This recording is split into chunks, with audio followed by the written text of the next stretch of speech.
Buenas noches.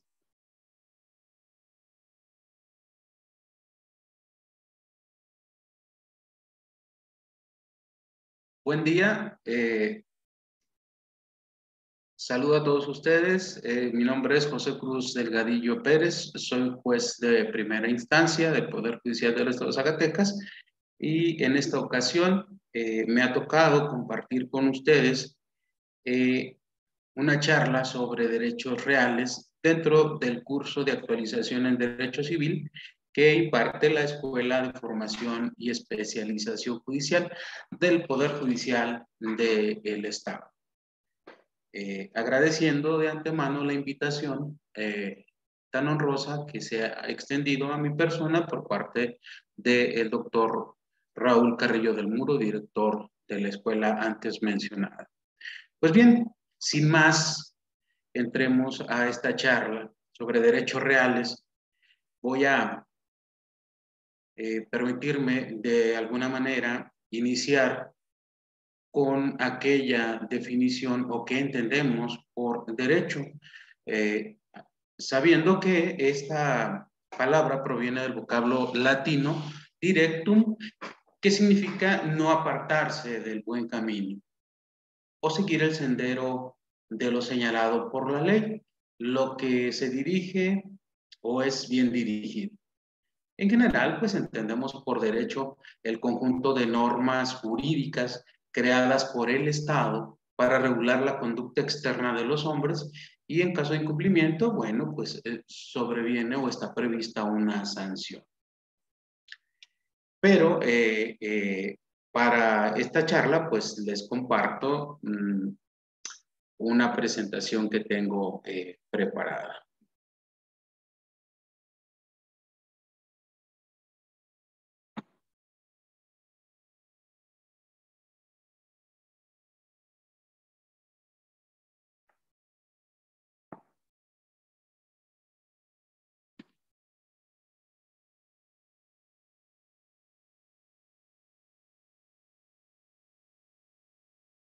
Me salí.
Pues bien, hablando, como les decía hace un momento, de lo que es el derecho, encontramos también una definición que nos dice que el derecho es el conjunto de normas que imponen deberes y normas, y normas que confieren facultades que establecen las bases de convivencia social y cuyo fin es dotar a todos los miembros de la sociedad de los mínimos de seguridad, certeza, igualdad, libertad y justicia. Entre los fines del derecho encontramos la seguridad, la justicia y el bien común. Avanzamos a la posibilidad del entendimiento en la clasificación del derecho. En primer orden encontramos al derecho natural, que pues forma parte de la moral, rige la conducta social de los hombres y está relacionado evidentemente con la justicia y con el bien común. Se dice que el derecho natural es un verdadero derecho en la medida en que en la sociedad es obligatorio para todos. El derecho natural entonces puede entenderse como el conjunto de máximas fundamentales en la equidad, en la justicia y en el sentido común. que se imponen al legislador mismo y nacen de las exigencias de la naturaleza biológica, racional y social del hombre. Es decir, el derecho natural prescribe conductas valiosas. Por su parte, el derecho positivo regula conductas y el derecho positivo, en el derecho positivo o es derecho positivo, las reglas o normas jurídicas que están en vigor en un lugar y en una época determinada. Por su parte, el derecho objetivo pues nos habla del conjunto de normas que integran los códigos y que necesariamente se dirige a valores o objetos tutelados por la ley, en cuya salvaguardia se interesa al ser humano. En el derecho subjetivo encontramos el conjunto de facultades reconocidas a los individuos por la ley para realizar determinados actos en satisfacción de sus propios intereses. En el derecho público encontramos el conjunto de normas que regulan las relaciones del Estado como ente soberano con los ciudadanos o con los individuos y con otros estados. En el derecho privado encontramos como conjunto de disposiciones jurídicas que regulan las relaciones de los particulares entre sí. La anterior clasificación es importante señalarla en atención a que, como veremos más adelante, pues los derechos reales se encuentran enclavados o forman parte o son un derecho subjetivo. Ahora, tenemos como fuentes del derecho las fuentes formales y las fuentes reales o materiales. Las fuentes del derecho viene a ser todo aquello que la ley y las reglas jurídicas toman como principio, como modelo o fin para su funcionamiento. Es decir, que las fuentes del derecho se encuentran en todo aquello que contribuye a crear, sostener o aplicar la ley. Entonces, en las formales encontramos a la ley, a la costumbre, a la jurisprudencia, a la doctrina y a los principios generales de derecho. Estas se refieren pues a los procesos de creación y manifestación de las normas jurídicas.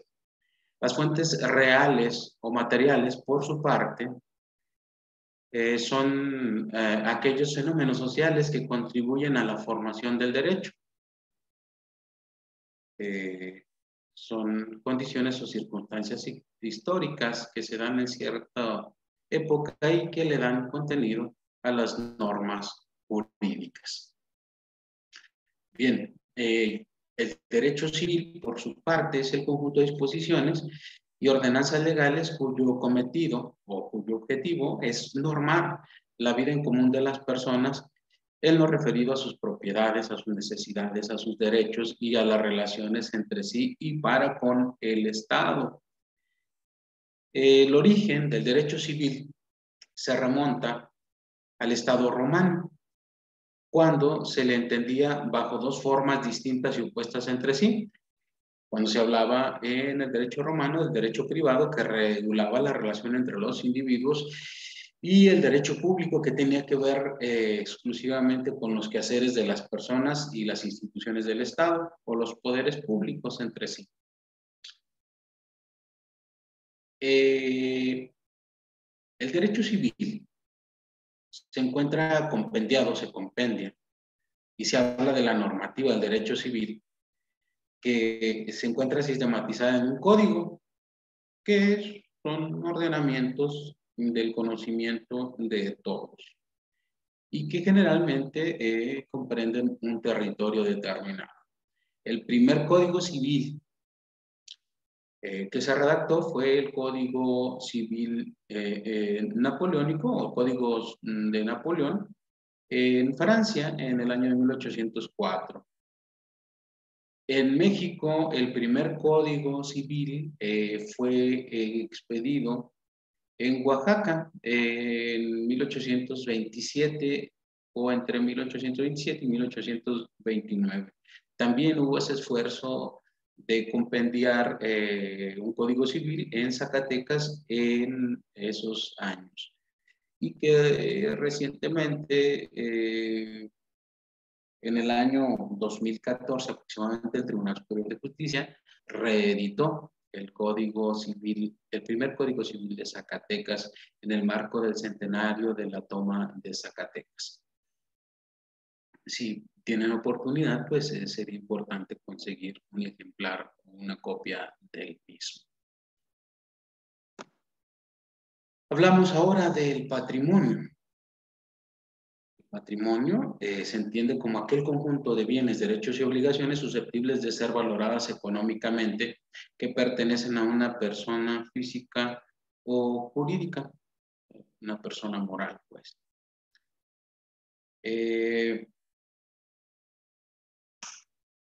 Se dice que el patrimonio es una universalidad y que cada persona puede tener solamente un patrimonio. Se trata de un balance, pues, donde están implicados bienes, derechos y obligaciones.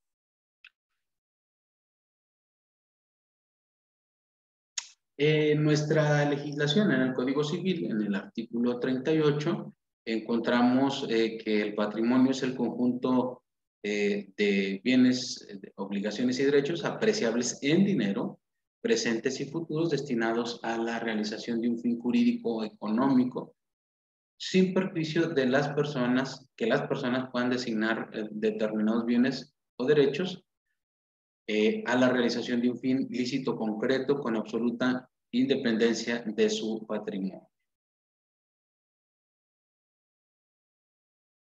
Entonces, dentro de ese desglose de lo que es el patrimonio, encontramos a los bienes, y los bienes son aquellas cosas, aquellos objetos que pueden ser apropiados. La palabra apropiación, pues, tiene que ver o significa adquirir la propiedad. Conforme a esta expresión, no todas las cosas son bienes, sino únicamente aquellas sobre las que se puede tener el derecho de propiedad. La mayor parte de las cosas, de los objetos, pueden ser bienes, pueden ser susceptibles de apropiación. Hay algunos que no, como en el caso, pues, de las estrellas, de los mares, entre otros.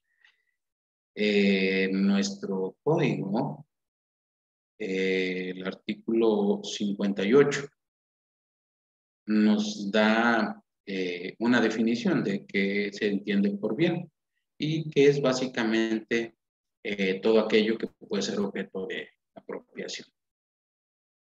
Y son objeto de apropiación todas las cosas y derechos que no estén excluidos del comercio. Es importante entrar dentro de los bienes a una clasificación para identificar los distintos tipos de bienes. En ello encontramos a los bienes muebles y a los bienes inmuebles como primer clasificación. Los bienes muebles son las cosas que pueden trasladarse de un lugar a otro, ya sea por sí mismos o por efecto de una fuerza externa o exterior.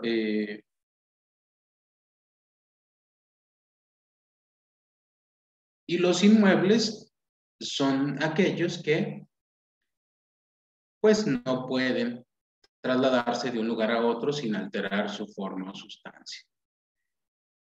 Los muebles por naturaleza que pertenecen al dueño de un inmueble y que están incorporados al mismo con la intención de unirlos permanentemente para su explotación económica, así como los derechos reales sobre inmuebles, todo ello se considera inmueble, así se establece en el artículo 60, en un catálogo que nos habla inicialmente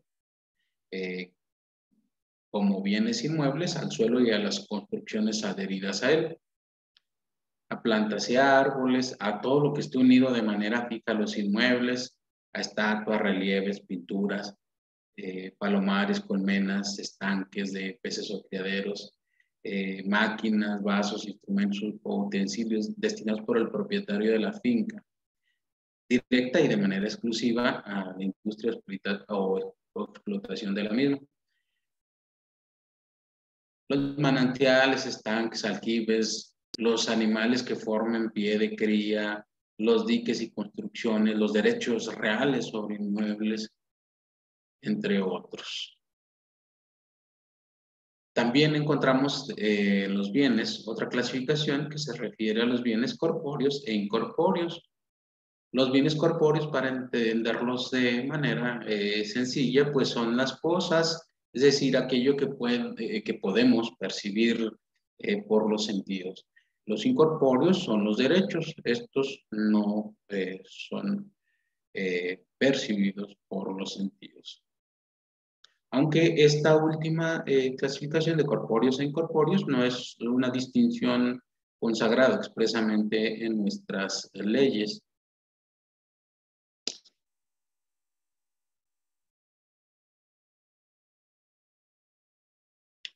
La clasificación de bienes corpóreos e incorpóreos amerita una crítica porque esa distinción pues no tiene mucho sentido, pues consiste en poner a las cosas y a los derechos en lados opuestos, es decir, una clasificación no puede servir más que para distinguir las partes del mismo todo.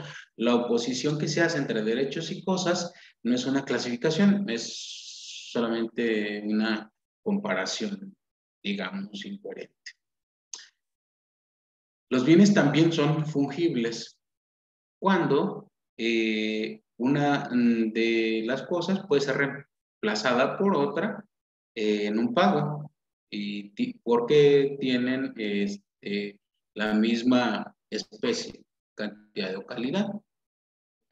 Bienes fungibles puede ser el dinero. Las cosas no fungibles son las que no pueden ser reemplazadas. Pudieran entrar en ellas las obras de arte, que son piezas únicas, es decir, no pueden encontrar un reemplazo por una igual de la misma calidad o especie. Estas menciones o estas distinciones se encuentran en el artículo 64 del Código Civil. Generalmente, como decía, algo fungible la fungibilidad es una relación de equivalencia entre dos cosas, en virtud de lo cual, pues una de esas cosas puede llenar la misma función liberatoria de la otra. Es decir, como les decía, el dinero puede cubrirse con dinero, aun y cuando no sea de la misma denominación. Si se hace un préstamo de 1,000 pesos, bien puede, cuando se recibió el préstamo, haberse recibido 2 billetes de 500 y cuando se haga el pago puede hacerse mediante 5 billetes de 200 pesos o 10 de 100 pesos o igual 2 billetes de 500, pero que no serían evidentemente los mismos, pero que la fungibilidad permite que pueda haber un reemplazo de ellos. Encontramos también la división o la mención de bienes consumibles y no consumibles. En los primeros, pues hay algunos objetos que no se pueden usar sin consumirlos, como en el caso del dinero y de los alimentos. En el fondo, siempre implica pues un acto de disposición y en el caso de los no consumibles, son aquellas cosas o bienes que resisten un uso prolongado, como las casas, los muebles, los vestidos, las herramientas. Encontramos que los bienes mostrencos y los bienes vacantes. Y ahí está la alusión a su regulación en el Código Civil respecto a los bienes mostrencos, el artículo 75, y de los bienes vacantes, el artículo 85. Algo que comparten en común es que no tiene o se desconoce el dueño de estos. Cuando nos referimos a bienes mostrencos, estamos aludiendo a bienes muebles, y cuando nos referimos a bienes vacantes, nos referimos a bienes inmuebles.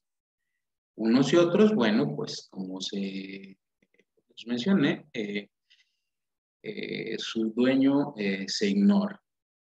En la regulación del Código Civil se establece cuáles son los pasos a seguir por una persona que encuentra bienes mostrencos y que los debe de poner a disposición de la autoridad municipal del lugar, el tiempo en el que los debe de poner, qué es lo que va a hacer la autoridad municipal para indagar en determinado caso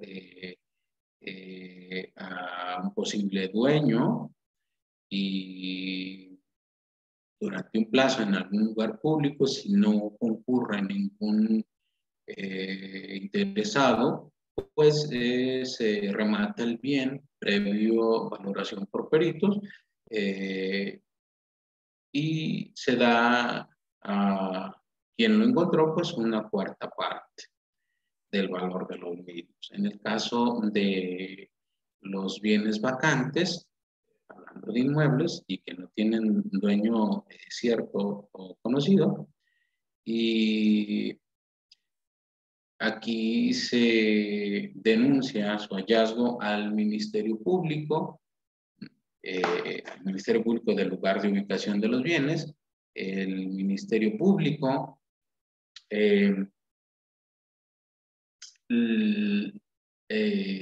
hace una solicitud ejercitando una acción ante el juez competente, una acción que tiene que ver con la declaración de vacancia precisamente. Se sigue todo el procedimiento y ocurre igual si no se encuentra una persona que demuestre ser el dueño de ese bien, pues se adjudica por el juez a favor de un ente público del que se trate, y se manda el expediente a protocolizar. El denunciante, al igual que en el caso de los bienes muebles, pues se le recibe una cuarta parte del valor catastral que se haya asignado a los bienes. Finalmente, los bienes encuentran una clasificación en consideración a las personas a las que pertenecen: los bienes de dominio público y de propiedad privada o de particulares. Los primeros son los que pertenecen a la federación, a los estados o a los municipios. Hay una imprecisión en los bienes de dominio público, pues es el artículo 66, la presentación dice el 65. En los bienes de dominio público, pues se dividen en aquellos de uso común, los destinados a un servicio público o a bienes propios de la federación, de los estados o los municipios, desde luego. Los bienes de uso común son inalienables e imprescriptibles, como bien sabemos. Los bienes de uso común, por su parte, quedan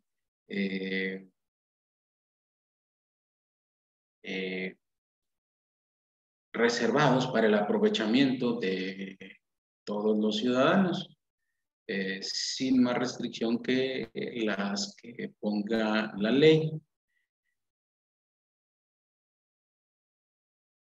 Conforme a la ley, también pueden enajenarse, en algunos casos, la vía pública.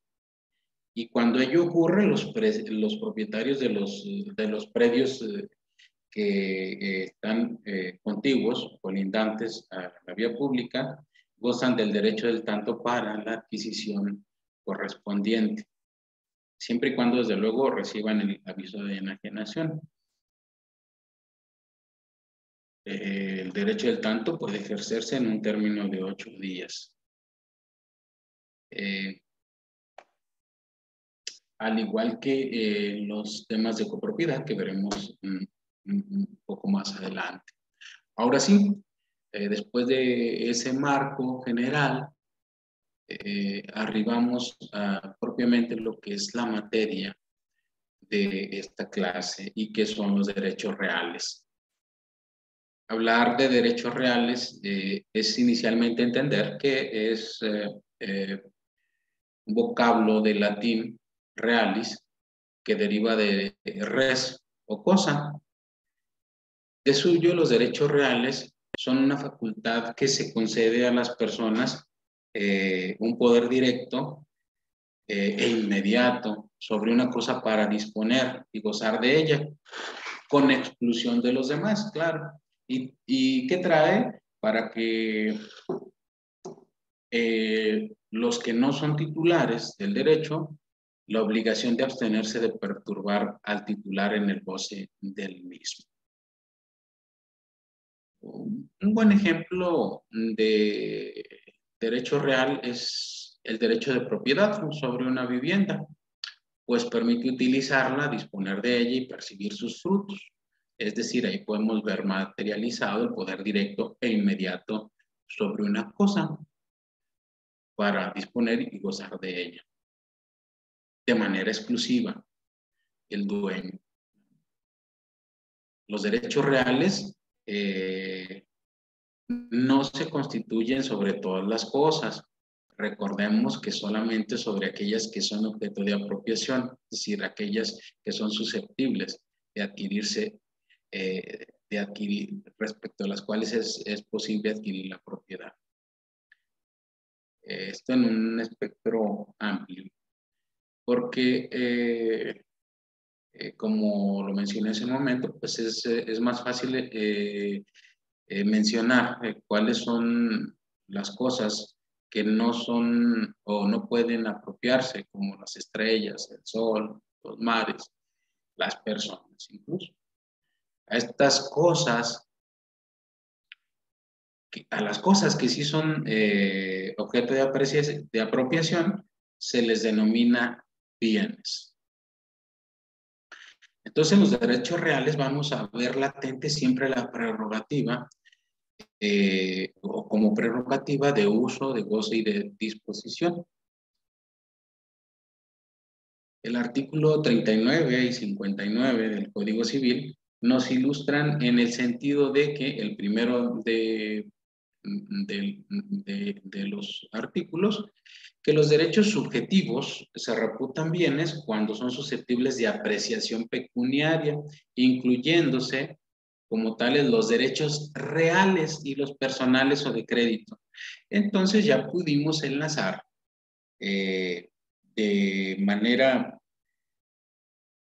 cabal, o tiene sentido que hayamos hablado de los derechos subjetivos, porque precisamente ahí están enclavados los derechos reales. Pero los derechos reales tienen frente a sí los derechos personales. Los derechos personales, bueno, pues son derechos que tienen que ver con una relación jurídica entre individuos, generalmente que se otorga al acreedor la facultad de exigir al deudor una prestación o una abstención de carácter patrimonial. El derecho real es la relación jurídica efectiva entre una cosa y una persona, entre un bien y una persona. Son derechos de alguna manera absolutos porque se poseen frente a todo el mundo, o sea, sobre el resto de las personas.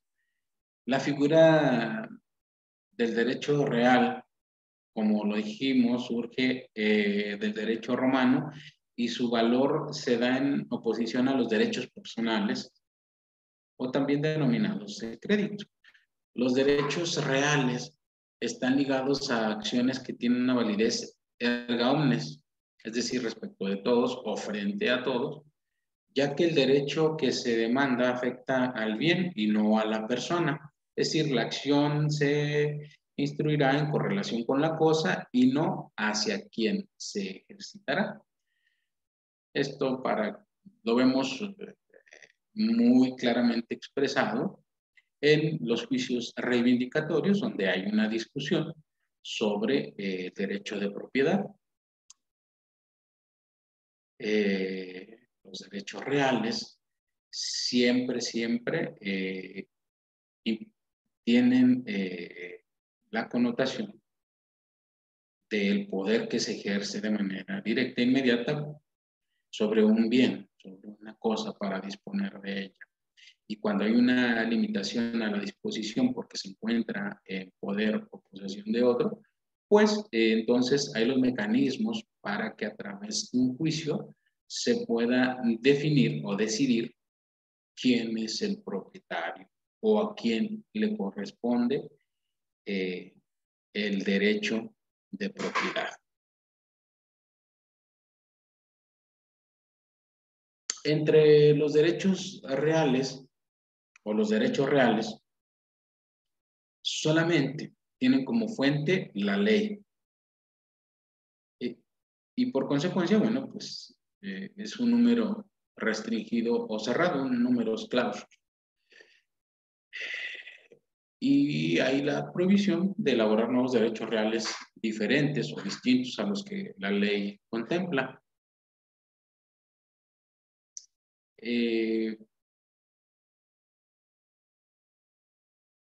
Algunos derechos reales son derechos reales de garantía, son derechos reales de goce. Los derechos reales de garantía, pues hablamos de la hipoteca o la prenda. Derechos reales de goce, bueno, pues podemos encontrar el usufructo, que es un uso y disfrute de una cosa ajena con la obligación de conservarla para su devolución cumplido el tiempo de vigencia del usufructo. También encontramos la servidumbre, entre otras que veremos con más detenimiento más adelante. El derecho real de adquisición preferente, también cuando los titulares de un inmueble quieren vender su parte y existe preferencia de compra de los restantes dueños con relación a otras personas o terceros. Bueno, los derechos reales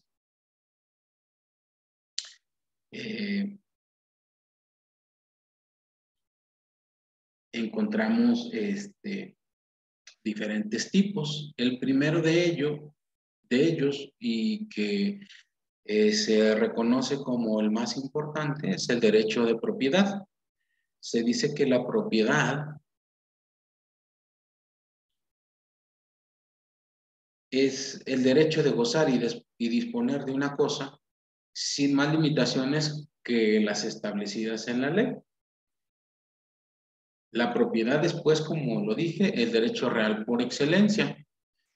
Para el derecho, la propiedad se compone de tres elementos: el derecho a usar, el derecho a disfrutar y el derecho a disponer. El derecho a usar, pues no requiere mayor explicación. El derecho a disfrutar se refiere a que la persona que lo tiene puede no solo beneficiarse del uso del bien, sino que también puede aprovechar los frutos, las cosechas de un terreno, o también los frutos civiles, que pueden ser las rentas, los intereses o productos del bien. Finalmente, el derecho de disponer, quien es propietario de un bien, tiene la facultad de enajenar o cambiar la naturaleza o incluso destruir el bien que le pertenece. La descripción, desde luego, que habrá de tener limitaciones o modalidades que fijan otras leyes. Pues actualmente hay diferentes leyes que limitan esa facultad de poder destruir el bien. Leyes como de medio ambiente, de aguas nacionales, entre otras. De acuerdo al artículo 133 del Código Civil, la propiedad es un poder jurídico que en forma inmediata, directa y exclusiva se ejerce sobre un bien para usarlo, disfrutarlo, disponer de él, dentro de los límites o limitaciones y modalidades establecidas por la ley. Ese es lo que ya les hablaba.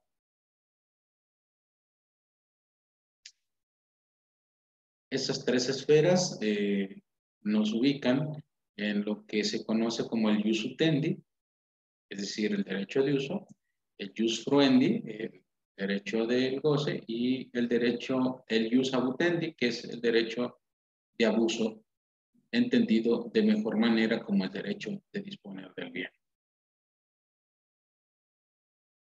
Los medios de adquirir la propiedad reconocidos en el Código Civil, en el artículo 154, son la ocupación en sus distintas formas,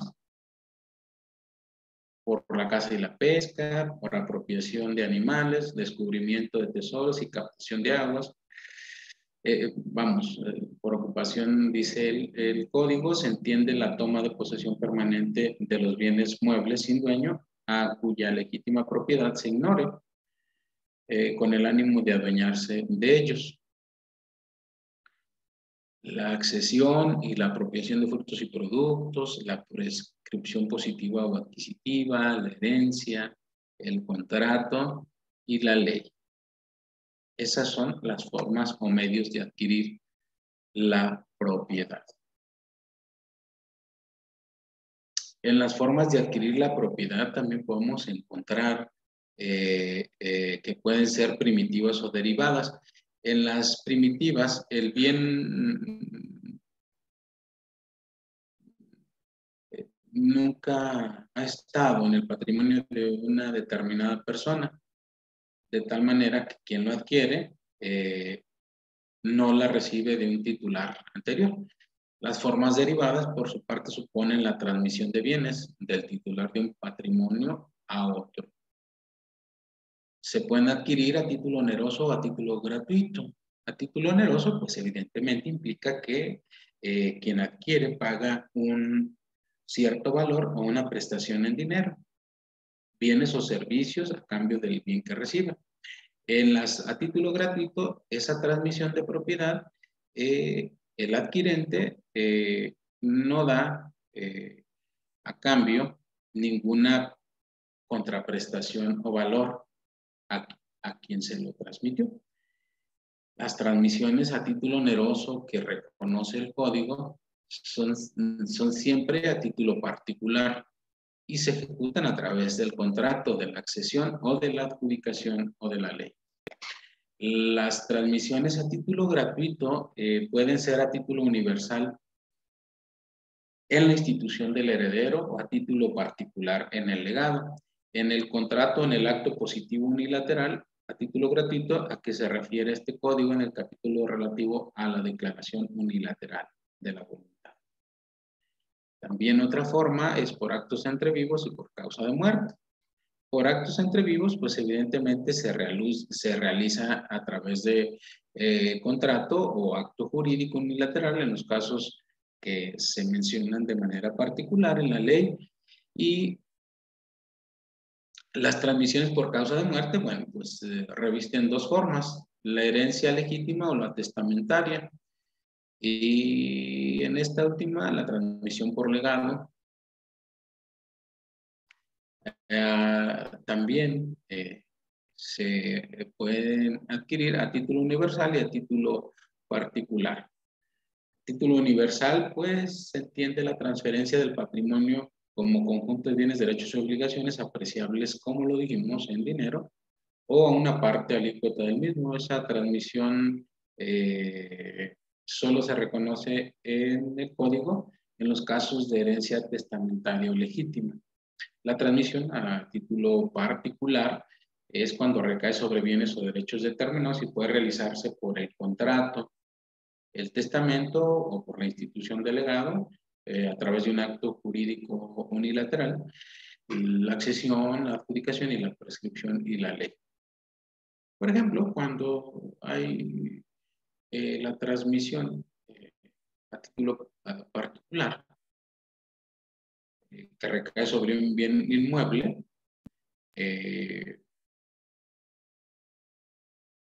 la propiedad, si el valor excede de 100 cuotas de salario mínimo, para la fecha en que se celebra el contrato, pues su venta debe otorgarse en escritura pública tal y como lo establece el artículo 1670 del Código Civil.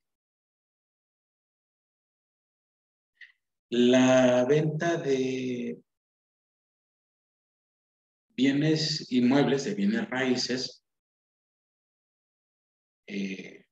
como derecho real, y para que tenga ese efecto erga omnes, es decir, tenga esa oponibilidad ante los terceros y estos se vean obligados a respetar el derecho de propiedad, pues tiene que estar registrada en los términos que prescribe la propiedad. Los inmuebles generalmente pues se inscriben en el registro público de la propiedad y a partir de ahí, bueno, pues se produce como efecto que los terceros se vean obligados a respetar ese derecho.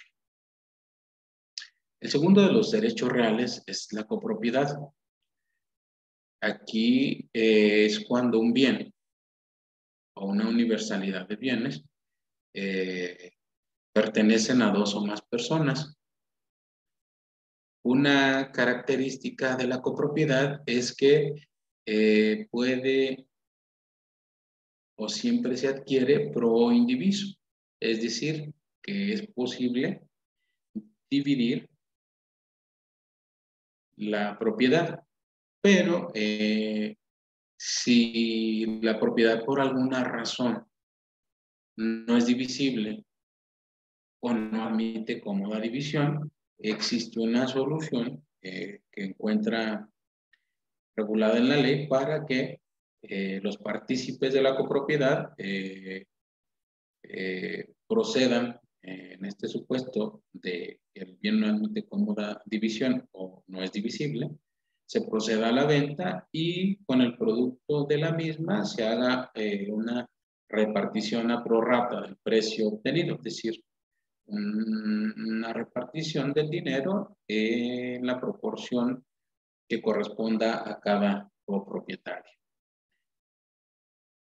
En la copropiedad, alguno de los copropietarios puede vender la parte alícuota o la parte cuota que le corresponde, pero debe, si lo hace a un tercero, debe respetar el derecho del tanto de su copropietario o copropietarios.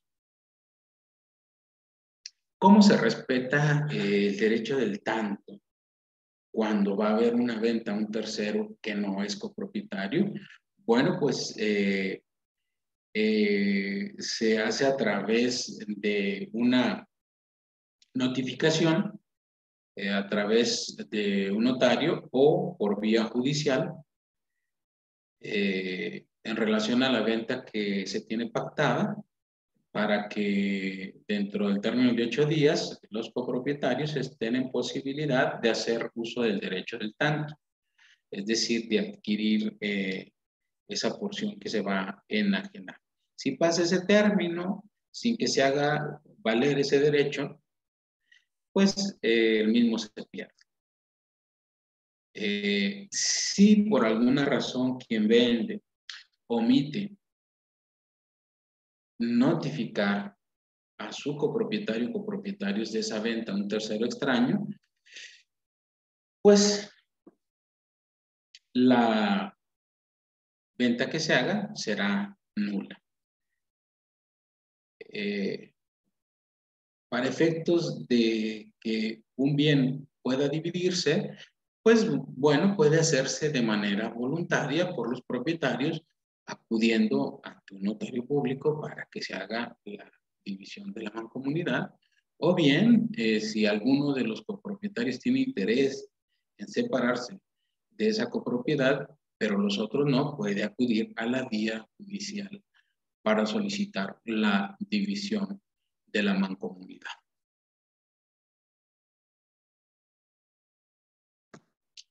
El tercero de los derechos reales es el usufructo. Es un derecho que tiene que ver con el uso, que se transfiere a un tercero distinto del propietario. Es decir, el usufructo es un derecho real, como se ha dicho, que tiene la característica de ser temporal, generalmente vitalicio, para el uso y disfrute de los bienes ajenos, pero a condición de no alterar su forma ni su sustancia. El usufructo puede constituirse por la ley, por acto jurídico unilateral o plurilateral o por prescripción. El usufructo también puede constituirse en favor de una o varias personas simultánea o sucesivamente. El usufructo generalmente es vitalicio, pero puede constituirse por un tiempo determinado o también bajo ciertas condiciones. El usufructo es importante tener en cuenta que puede enajenarse o gravarse. Generalmente se estila en transmisiones de propiedades por miembros de la familia de hacer compraventas con reserva de usufructo vitalicio o donaciones con reserva de usufructo vitalicio, cuando generalmente los padres transmiten su patrimonio a los hijos en vida para que a su muerte pues se consolide la propiedad en favor de la persona a la que se le hizo la compraventa o la donación.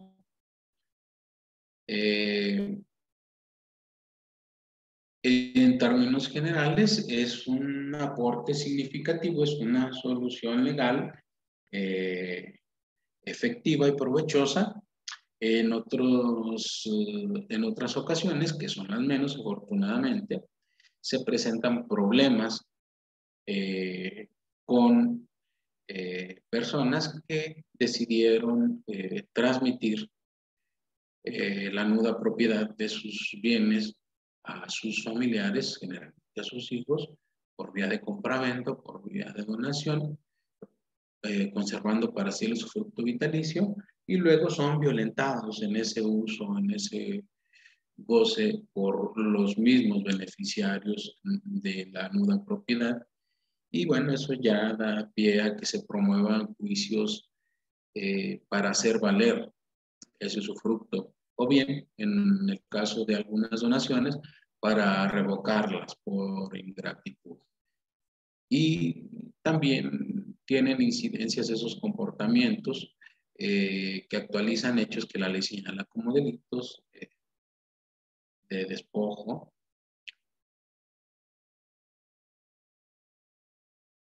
Otros derechos reales encontramos el uso y la habitación. Ambos son derechos reales, ambos son temporales, personalísimos y limitados.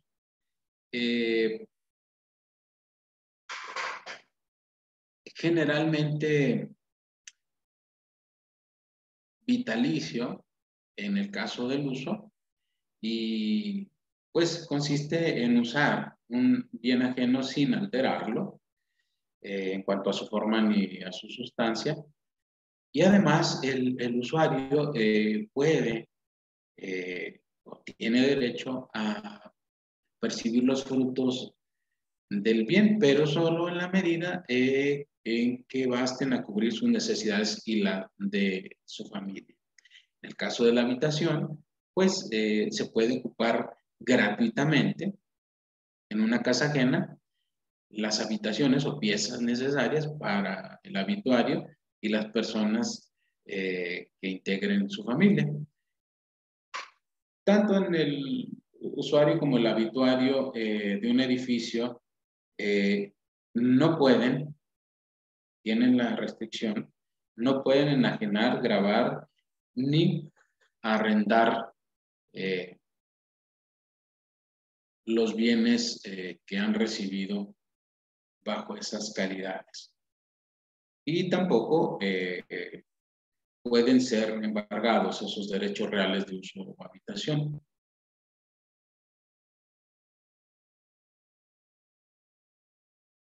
Los alcances de los derechos y obligaciones en el caso del derecho de uso o de habitación se van a contemplar, a poner, a sentar de manera detallada en los contratos respectivos. Y si por alguna razón se omite, bueno, pues la ley establece algunos supuestos. Y en el caso del uso y habitación, pues también pueden aplicarse las disposiciones que están establecidas para el usufructo, pero siempre y cuando, pues obviamente sean compatibles y no se opongan. El derecho real de servidumbre.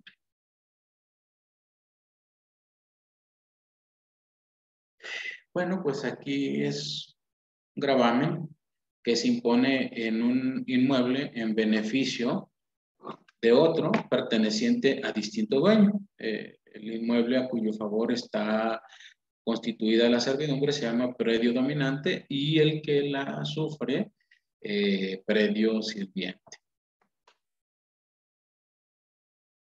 Las servidumbres es un derecho real, como lo he manifestado.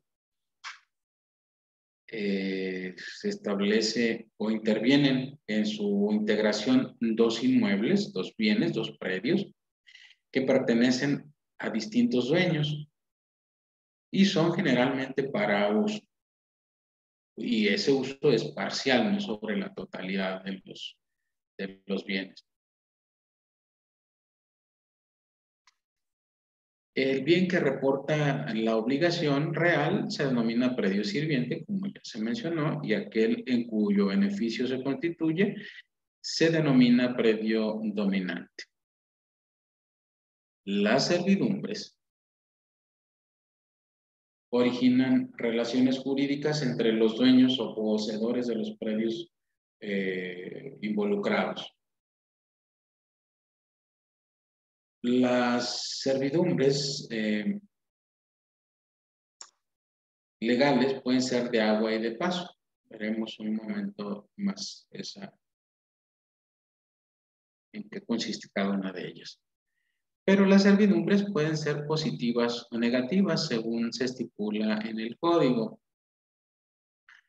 Las servidumbres positivas son las que permiten al dueño o poseedor del predio dominante realizar determinados actos en el predio ajeno, y negativas son las que prohíben al poseedor o propietario del predio sirviente hacer algo que en otras condiciones le resultaría lícito de no existir la obligación real.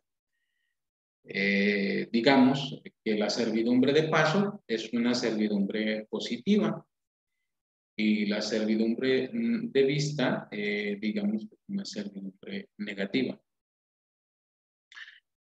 Las servidumbres pueden ser continuas o discontinuas, aparentes o no aparentes. Las continuas son aquellas cuyo uso, eso puede ser incesante sin la intervención de algún hecho.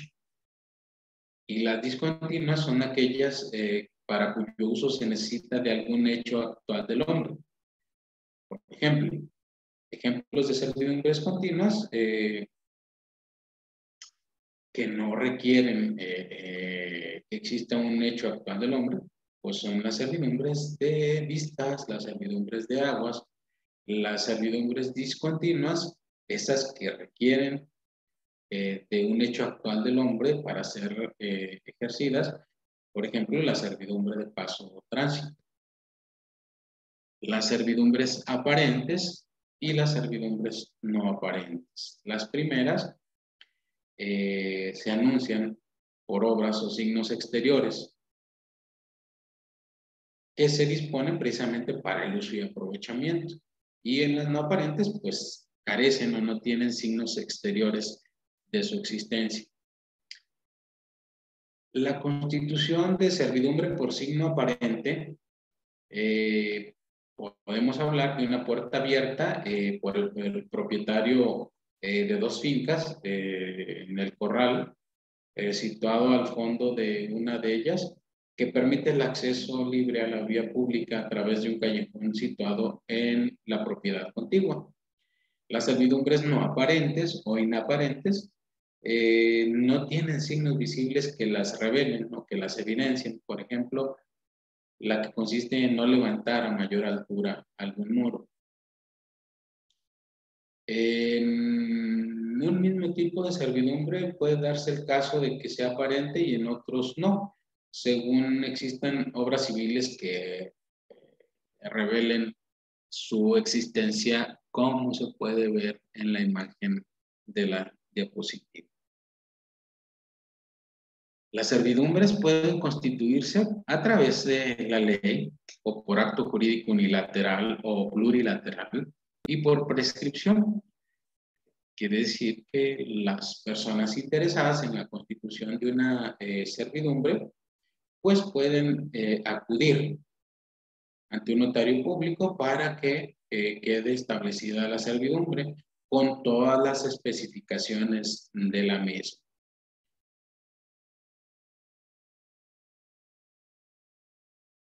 En el caso de las servidumbres, tiene una característica que si los inmuebles cambian de dueño o de poseedor, la servidumbre continúa sin afectarse. El nuevo propietario, el nuevo poseedor, debe respetarla en los términos en los que fue constituida. Las servidumbres tampoco pueden dividirse. Es decir, si el predio sirviente se divide entre varios dueños o poseedores, la servidumbre no se modifica. Cada dueño debe de respetarla o tolerarla en la parte que le corresponda. Si el predio dominante es el que se divide entre varios, cada eh, persona que adquirió una porción puede usar por entero la servidumbre. Es decir, no deben variarse las condiciones de lugar y uso y no se puede grabar de otra manera.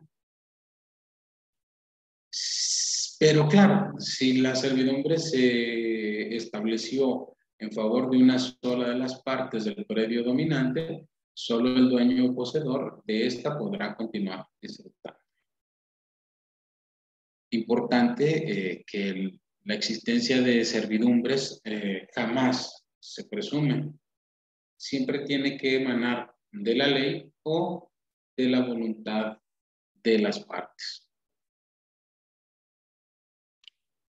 Siempre al pretender constituir una servidumbre, como en el caso de la servidumbre legal de paso, corresponde a un propietario o poseedor de un bien inmueble que se encuentre enclavado, entre otros, de distintos dueños y que no tenga salida a la vía pública. Aquí puede exigir el paso a los dueños de esos distintos inmuebles mediante una indemnización que se haga al titular del predio o de los predios sirvientes. Esa indemnización, bueno, pues va a ser por el valor del terreno que sea necesario ocupar. Ese valor se va a asignar por peritos y en su caso también se pagarían daños y perjuicios si se causan. Para que la servidumbre de paso cobre vida, pues debe de justificarse que en efecto el inmueble sobre el inmueble que quiere constituirla esté incomunicado o que aunque tenga acceso a una vía pública, la salida puede representar peligro o una dificultad considerable. pues puede existir algún abismo, un declive, una vía férrea, y puede significar un peligro a la circulación o ni siquiera ser viable a la circulación de vehículos.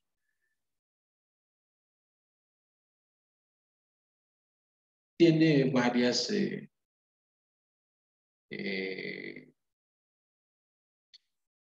especificaciones. El establecer una servidumbre de paso, pues debe establecerse donde va a ser la mejor manera en que pueda darse el paso a la vía pública, procurando siempre la distancia más corta, que no resulte incómodo para quien va a soportar la servidumbre y que tampoco sea costoso. La servidumbre de paso también deberá establecer las medidas de la misma, es decir, pues que el ancho del paso sea el que baste a las necesidades del predio dominante. Esto puede establecerse una servidumbre de pase de manera voluntaria por las partes o a través del ejercicio de un juicio.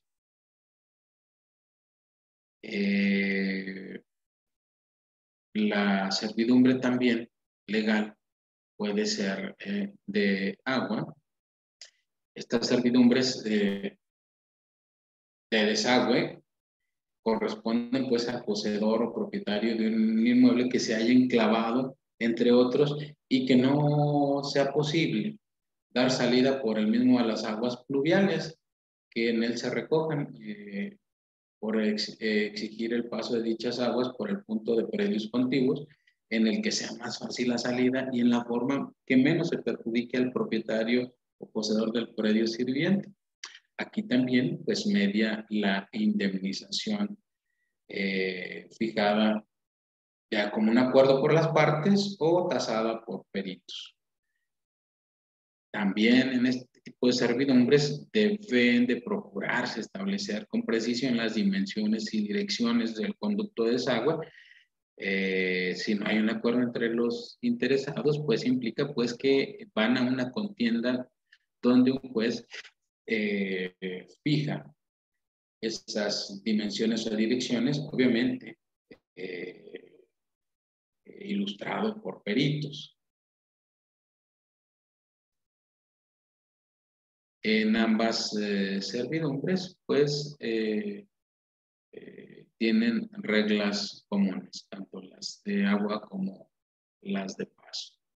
En el caso de las servidumbres que ya existen de alguna manera, porque se establecieron a través de los contratos mediante los cuales las personas adquirieron ese derecho, cuando son violentados, cuando alguien no permite que ese derecho real se lleve a cabo, es decir, cuando es una servidumbre de paso y se impide el paso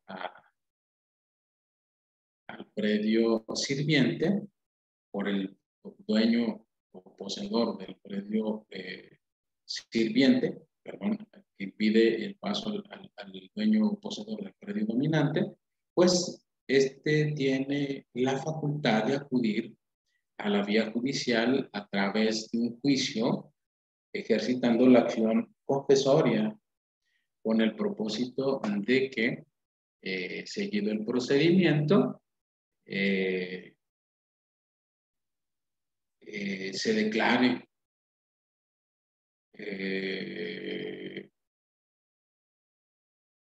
o se reconozca esa existencia, la existencia de la servidumbre, y se haga cesar esa violación que está aconteciendo a ese derecho real de servidumbre.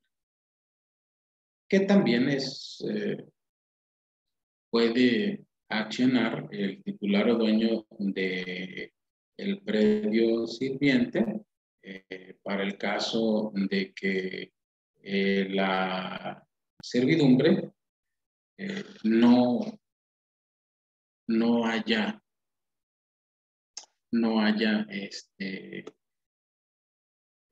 sido utilizada jamás por persona alguna en favor de la cual se haya constituido. Puntualizar en relación a estos derechos reales de propiedad que pueden ejercerse siempre que se vean violentados por terceros extraños. Recordemos que los derechos reales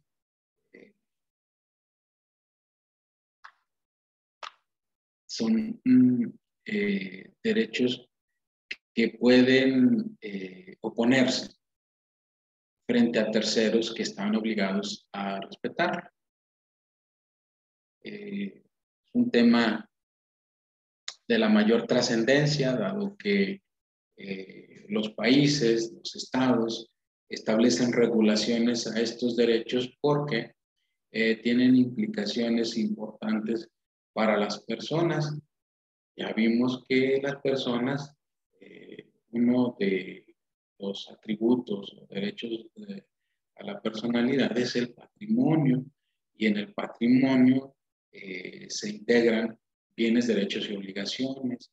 Y de los bienes vimos que los bienes son muebles o inmuebles, y los bienes inmuebles pues generalmente forman de alguna manera la parte más evidente del patrimonio de las personas. De ahí la importancia que esté debidamente reglamentado ese derecho real y que haya los mecanismos para su defensa en caso de que llegue a violentarse ese derecho.